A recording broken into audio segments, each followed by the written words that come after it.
Will be that it will be uh, in the Khasi Hills region, in the districts in Khasi Hills. It will be English and Khasi, not or, English and Khasi. And in the Garo Hills region, it will be English and Garo. For the state government, we will start ASAP. I mean, of course, there could be some delay because it's a process. But the notifications and the gazetted notifications and the orders that come out from Government of Meghalaya will be in English, Garo and Khasi. Not or, but and.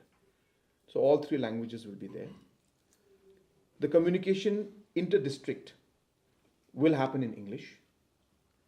The official notifications and orders and file notings will be in English. So we will be coming out with detailed rules as to which area, which process, which languages will be used. But our effort will be to ensure that the normal day-to-day activities are not hampered. This will only be in addition. So while English is being used in certain areas, Garo will be added. It's not that English will stop and you will only give in Garo or only in Khasi. Both English and Khasi, English and Garo, English, Garo and Khasi, all three will be used as per the written. But English will always be a common thread that will go through. So therefore there should not be any disturbance or disruption in terms of communication. So that's the basic decision we have taken. Of course, the detailed rules will be coming out soon. So when those rules come out, then there'll be more clarity on the actual implementation. So what will be the financial implication to include these languages in the official language? So we will obviously need to have translators in the assembly. Of course, we'll be discussing with Honorable Speaker. The decision will lie with him. So we have to have a discussion with Honorable Speaker at an official level.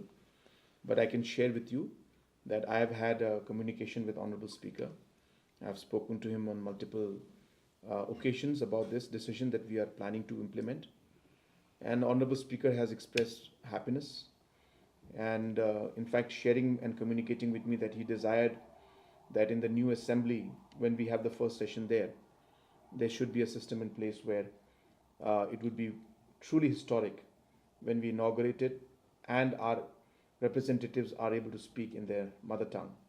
Would be a great message for the people of the state and would be a great beginning and starting of the new assembly.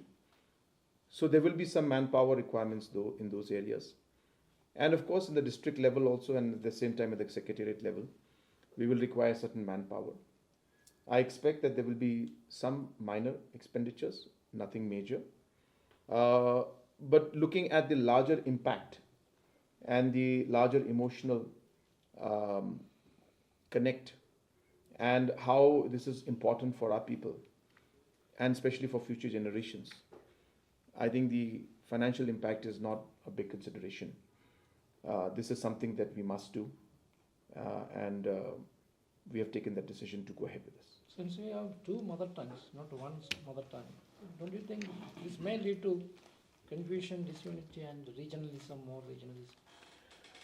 There are always plus and there are always minuses on every decision that one takes. I see that there is more plus to it, especially when we look at all the decisions that the government is taking. You'll have to, I always say this, when you look at any decision, you have to see it in the larger context of the ecosystem and the other decisions we take.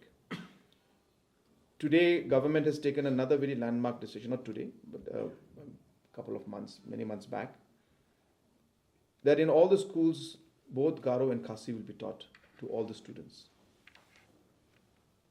And this is being done precisely because we want to promote. So if you just look at this decision as a single decision, one could think in the line that you are thinking, which of course is not the correct thought process. But if you look at the decision that we have taken that both Garo and Khasi should be promoted and all children should learn. And then we now make both official languages. And also we include the aspect of having the proficiency of local language in the DSE and other examinations. If you look at all of these decisions put together, the larger purpose of what we're trying to do is to ensure that we promote our languages, we ensure that it is used more, we ensure that our children and youngsters and youth learn the languages of different tribes and different regions, so that all can become competent or at least be able to communicate in basic languages of Garo and Kasi.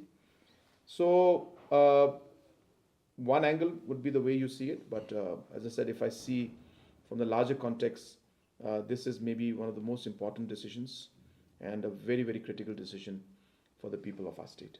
So how long we have to wait for the 8th schedule recognition? That will be dependent on Government of India and on the Prime Minister and Home Minister. It's not something that I'm in any position to be able to give a date, because the decision lies with the Government of India and the Parliament, and therefore we'll have to push in the Parliament. We'll have to make sure that we take this issue up, raise our concerns and this issue in the Parliament. All of this will have to be looked into, so we hope that we'll be able to carry forward and take this work, and hopefully one day we'll be able to include both Khasi and Garo language in the 8th schedule.